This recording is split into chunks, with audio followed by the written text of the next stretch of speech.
Thanks for tuning in to another video. So I just made a short video comparing the Samsung Watch 7 to the Samsung Watch 8. And now I'm making just a little bit of a longer video so I could kind of go at my leisure. We can kind of get to know each other and I'll go over the details a little slower. And maybe give you a few more details. The short videos are always a little rushed and I have to leave some stuff out. So first I'm going to tell you about what is the same between these two, or the big points that are the same. And then I'll go over the upgrades or the differences that the Watch 8 gives you. So this is the Watch 7 over here, and this is the 44mm size, and this is the green color if you like that. Just has a different body color, which I thought was just a little interesting last year, and it actually still looks kind of cool. And this is the 44mm Watch 8 that comes in silver. Now we're going to get into the different design between these two, which is probably one of the bigger differences, but let's talk a little bit about what's going on here. So the bodies of both of these are made out of aluminum, and you have a sapphire crystal covering the display, which is a very durable cover. They have the exact same processor, so I think Samsung is saving some money by repurposing the surplus processors that they had on the Watch 7 and just throwing them into the Watch 8. Or maybe this is why Samsung has good trade-in rates, because they take the old parts and they just use them for the new devices. I'm not really sure. But it is the same processor, so if you don't like the Watch 8 design, I'll tell you right now, the Watch 7 will serve you just fine and will be great for several years, so no worries about that. Both come in two sizes, again, the 40 and the 44mm. These are both the 44mm size. There is a slight difference on the displays. I don't think you would really be able to tell the difference, but on the smaller size, it goes from 1.3 inches on the 7 to 1.34 inches on the 8. And on the larger size watches, it goes from the 1.5 inch to the 1.47 inch. Again, really minimal changes. And you're going to get the same resolution on them. Let me show you a watch face so you can see kind of the different bezel sizes. And so you can see here, if you look real close, the black part, the bezel on the Watch 8 is a little smaller. But of course, you got this cushion part here, so they might have some components hidden in there. But you can see the difference in the sizes. The screen size, again, basically the same. I don't think you'll be able to tell a difference. They both have the same charging speed, which is 10 watts. And you get the same charging cable here with the USB-C. I didn't even unpack this one because I got a bunch of these. And again, Samsung has used the same one for a while. So I think they're saving some money on just reusing old stuff here. Now I did take off the auto brightness and put the screen brightness to 50% on both of these. But we'll get into that a little bit more in a minute. Now these both have dual band GPS, which is great. And that is the most accurate GPS right now. They both have the same 2 gigabytes of RAM and 32 gigabytes of internal storage for your maps and music and things like that. They're both military standard 810H compliant. They're both IP68 and 5 atmosphere rated. So the Watch 8 is going to give you all the health features that the Watch 7 had, including the ECG, which you have to do manually, the body composition, sleep apnea risk detection, and the AGE index and the energy score. And it's sleep apnea detection, not monitoring on either of them. You also do get the SOS feature and fall detection on both of them, and you get female cycle tracking on both of them. So this is the Watch 7, and it just has a flat face. There's no bezel or elevation on that at all, and basically it's just all screen, and it just ends. And this is what it looks like. Again, you got that different color on the green one. This is the sensors. I'll get into the straps in a second. This is the other side over here, your microphone. And you do have the 2 buttons, just like most other Samsung watches. And then you can see the bezel size there. Okay, so let's pull the 8 in the corner here. Let me just show them side by side for a second, just so you can see. Again, mostly it's the cushion that is different here, this little squiggle design or whatever the heck they want to call it. But that is basically the difference. And initially, actually, I really thought I was going to hate it. But I really didn't like the Watch 7 design, honestly. It was just very plain. And I don't know, it was just very plain. So I actually haven't worn it that much. But the Watch 8 does have a little character, I think. And it's a little different. Again, it's a polarizing thing. Some people like it, some people don't. But you could see it here and you could decide. That's why I do these videos, right? That's why I spend my money on these Samsung products. So this is what it looks like. Again, very similar. New biosensor in the back. You got the 2 buttons and the microphone. And then again, you can see the bezel size there. And it is still a smooth edge on the screen. And this actually sits behind. I'll try to show it there. The cushion actually sits behind the screen. So there is no protection on the screen at all. There is the sapphire crystal, obviously, but it's always nice to have a little bit of a raised bezel to take, some of the brunt of you bumping into things, I always thought that, at least. Now, we have another year of Samsung watches and another year of proprietary bands. Why not, right? Well, you got the 8 band over here. So you got the little button here that you have to push. And it's basically flush with the body. So it's a little hard to push, which is, I guess good. It's not going to pop out too easily. but you got to use your kind of finger and then push in here, and then this comes out, and you can see the different design there, and then that's what that looks like. And then you could push it in here, I think. There we go.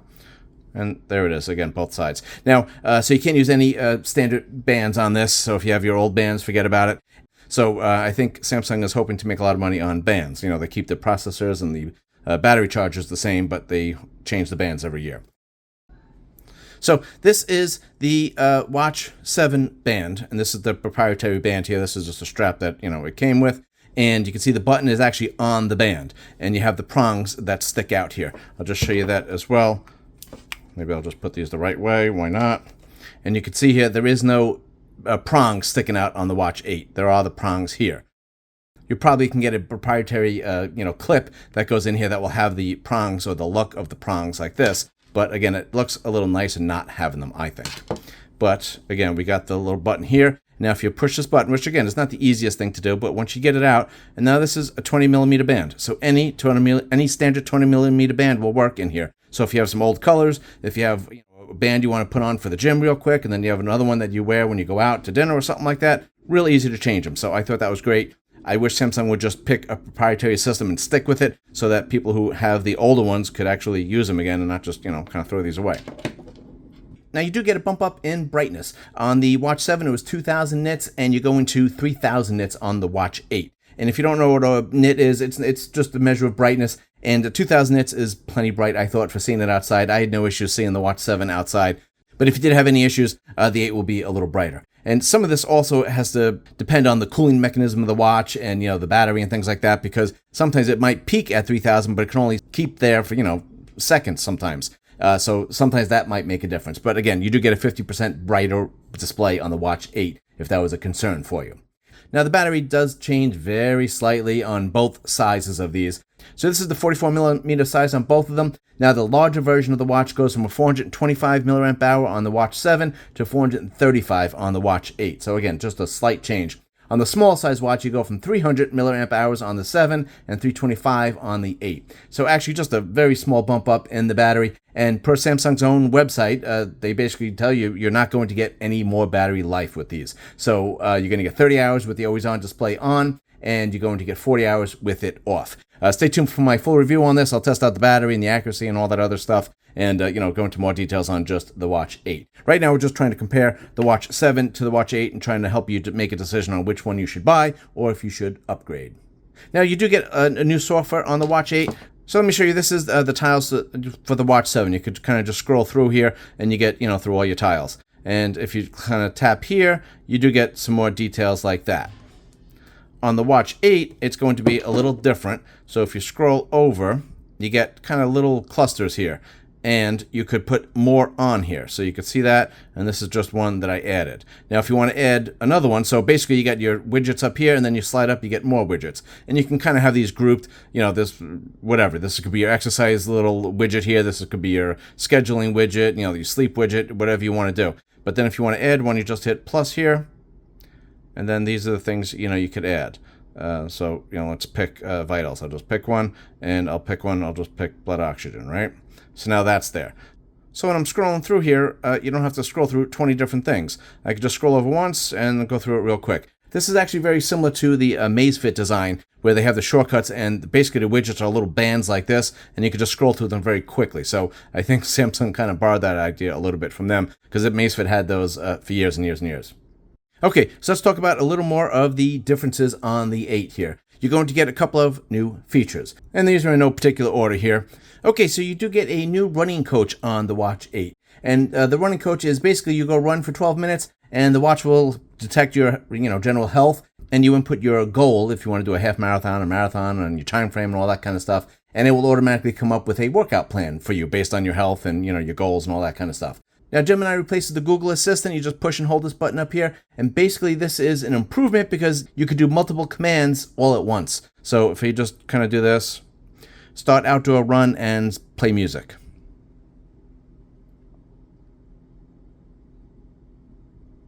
And, so there you go. So that's something that's interesting with it. And you could set calendar times and events and all that kind of stuff. And Gemini is just a little more advanced than Google would have been.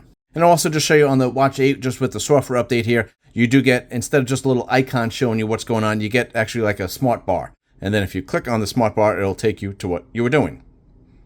The Samsung Watch 8 will also measure your vascular load, and this is basically the strain on your cardiovascular system during sleep. You also do have a new antioxidant index, and this is a new health metric that measures the carotenoid levels in your skin to assess your dietary and lifestyle habits. I'm sure everyone is going to be low on this, but it just gives you a guide for some improvements that you can make. The Watch 8 also does give you bedtime guidance, and this feature will analyze your sleep patterns over 3 days, and it gives you a recommendation of your ideal bedtime. And this will hopefully get you to sleep on time, and hopefully you wake up more rested and more alert. Who knows? I haven't tested that out yet. Stay tuned for my full video on this. But that's kind of it. There's not that much difference between the 7 and the 8, with the software and features and things like that. The Wear OS is the same, and what's the latest one on the 8 is going to come to the 7 soon, even the 6 and the 5. So you could even get an older watch. I mean, the 5, 6, and 7, the Samsung watches haven't really changed all that much. So if you're looking get a good discount, you can get an older Samsung watch. But between these two, the 7 and 8, again, the features are not that different. If you don't like this cushion design here, then go with the 7. Like I said, you got a good processor. The battery life and everything else is going to be about the same. It stinks, but it's going to be about the same as the 8. And you would also save some money. Now, if you like the 8, you like those extra features, not all of them will come to the 7. And basically, you have to like the 8 design. And if you like it, and maybe you like this proprietary band system, I don't know.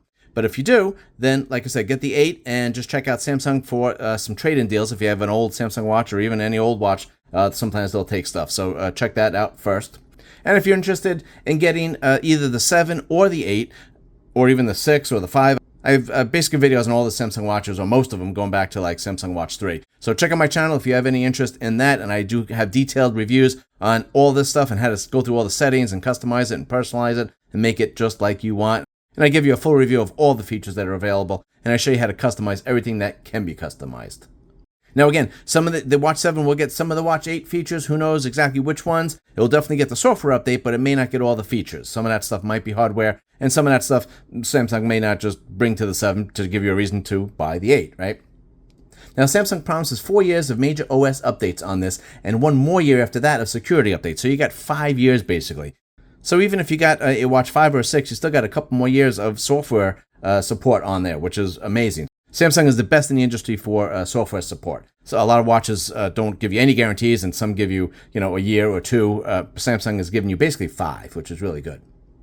If you already have the 7, really to update to the 8, a couple of the features, if you're really interested in them, maybe, but or you really like the design, I think that would really kind of be the main reason for you to upgrade to the 8. If you really like the design, and maybe get a good trade-in from Samsung. Otherwise, if you have the 7 and you like it, go ahead and keep it.